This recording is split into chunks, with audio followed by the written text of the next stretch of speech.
Pourquoi certains Africains, et peut-être une majorité, ne comprennent toujours pas comment faire pour se libérer politiquement? On sait tous que nos États aujourd'hui ont des accointances avec la France dans un système mafieux qu'on appelle couramment la France-Afrique. Et à chaque fois qu'il y a une opportunité pour les Africains de démontrer qu'ils ont compris comment marche ce système et donc comment s'en débarrasser, ben, on a tendance à voir qu'en fait les réactions des uns et des autres nous démontrent qu'on est très loin du compte. Prenons le dernier cas en date. Le Tchad. Le président tchadien est décédé il y a quelques jours, Idriss Déby.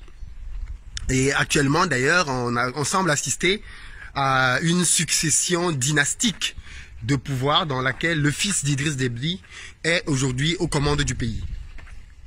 Il n'y a qu'en Afrique qu'on voit ce genre de choses. Ce qui est choquant, c'est que la France, au travers de son premier ministre et aujourd'hui de son président, Emmanuel Macron, semble valider cela, puisque Emmanuel Macron est parti d'Ardar au Tchad pour assister officiellement aux obsèques.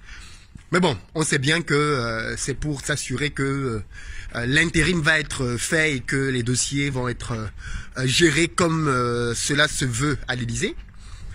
On avait déjà eu le cas, hein, souvenez-vous, avec Bongo Père. Quand un président africain décède brutalement, en général, le président français qui est en exercice, à l'époque c'était déjà Nicolas Sarkozy, descend en Afrique d'Ardar, soi-disant pour enterrer le précédent président, alors que de leur vivant, on voit bien que les présidents français ne viennent jamais leur rendre visite, donc en gros ils s'en foutent complètement.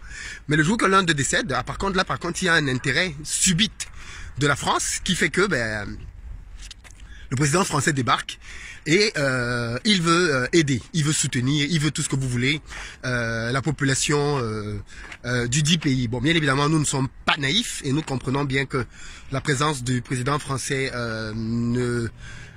n'est là que pour sauvegarder les intérêts français au Tchad. Le Tchad d'ailleurs était un pays très lié à la France à cause de tout ce qu'il y a déjà comme richesse dans ce pays-là, mais aussi la position stratégique que le Tchad occupe dans tout ce qui va être la zone du Sahel. Bref. Donc voilà, Macron, Monsieur Macron, comme il y a de cela quelques années, Monsieur Sarkozy est allé faire son petit tour en Afrique pour s'assurer que voilà les choses allaient rester dans le bon sens. Ce qui veut dire qu'en fait, que le président qui soit au pouvoir en France soit de gauche ou de droite, sa politique africaine est la même. Donc tous les Africains qui rêvent là, qui s'attendent à ce que un président français arrive au pouvoir et fasse une révolution, qui fasse que désormais la position française change et que l'Afrique soit libérée, je crois que vous allez attendre longtemps. Vous allez attendre longtemps parce que chaque président français vient travailler pour les intérêts de la France. C'était déjà le cas avec Barack Obama aux États-Unis. Les Africains pensaient que comme un Noir arrivait à la présidence, l'Afrique allait changer, il allait aider l'Afrique, ainsi de suite. Parce que nous sommes toujours dans cette logique d'attendre que quelqu'un vienne nous aider, qu'un Messie vienne et qu'il nous aide. Donc de fait, nous attendons donc que Emmanuel Macron, je sais pas moi, François Hollande, c'est toujours la même question quand un président français vient au pouvoir, quelle va être sa politique vis-à-vis de l'Afrique? Mais les amis, ça va être la même politique, assurer les intérêts de la France. Il est président de la France, et il n'est pas président du Togo, du Bénin, du Tchad ou du Niger. En revanche, ce que je trouve un peu plus désolant, c'est l'attitude de certains Africains qui finalement est à peu près la même tout le temps. J'ai vu beaucoup de sorties dans lesquelles les gens reprochait au président français ou alors au ministre français Le Drian sa position sur ce qui se passe au Tchad en disant que oui, puisque la France a validé la transition militaire qu'il y a aujourd'hui au Tchad en bafouant la constitution tchadienne, parce que d'après la constitution tchadienne, ce n'est pas aux militaires de venir prendre le pouvoir. Quand le président meurt, on a vu le cas par exemple en Tanzanie, quand le président est mort, Magufuli, qu'on aimait tous, ben c'est sa vice-présidente qui a pris l'intérim et qui va gérer le pouvoir jusqu'aux prochaines élections. Voilà ce que la constitution tanzanienne prévoyait. La constitution a été respectée et les choses ont continué. En Afrique francophone, non. Non. Un président décède, et bien qu'est-ce qui se passe? Dès qu'un président décède, ben la France vient pour s'en mêler et bien évidemment accepte que l'on mette sur pied un système qui l'arrange.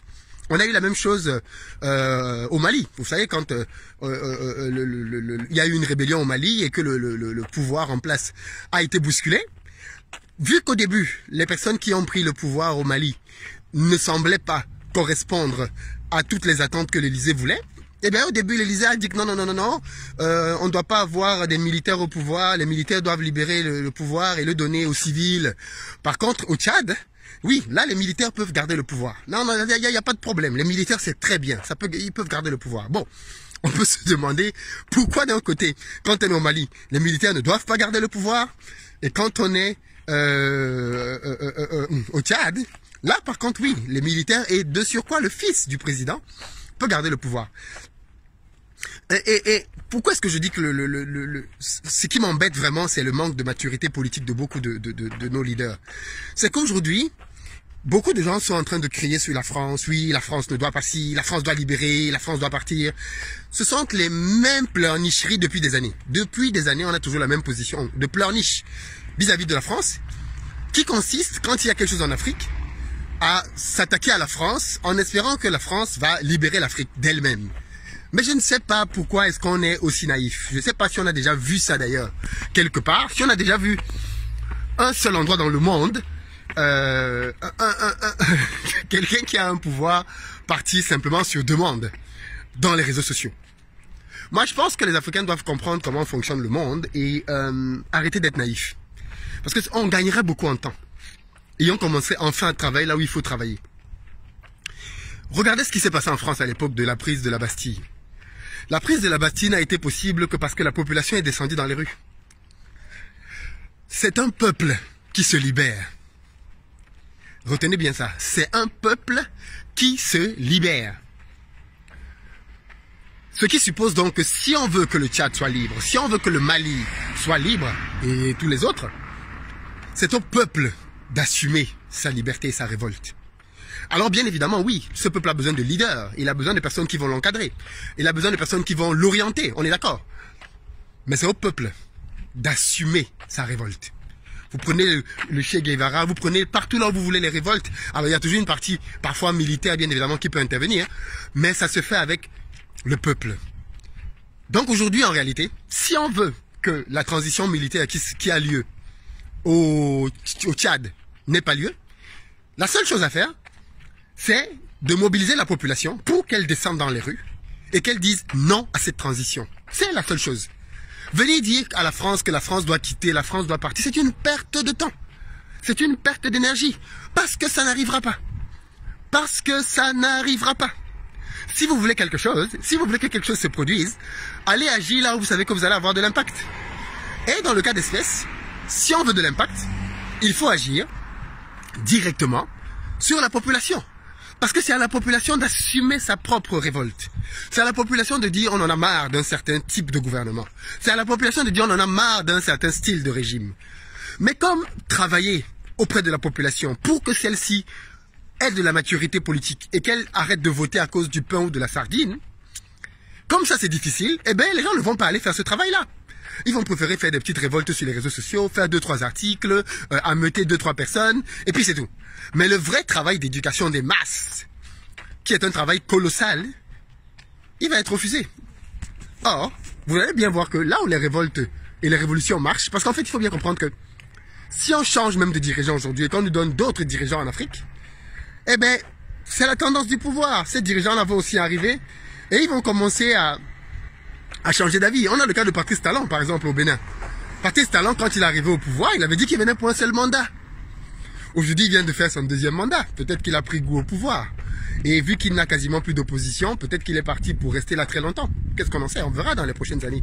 Mais c'est pour dire que le seul gage qu'on a d'une réelle émergence consiste à avoir une population mature. Et pour que les Africains aient une population mature, il faut l'éduquer. Il faut l'éduquer politiquement, il faut l'éduquer sur plein de choses pour qu'elle-même prenne en charge son propre destin. C'est difficile, c'est vrai, mais d'après moi, c'est la seule voie de salut. Et ce que je dis, il est valable pour le Tchad, est valable pour le Congo, est valable pour le Cameroun, est valable pour le Bénin, la Côte d'Ivoire, le Sénégal.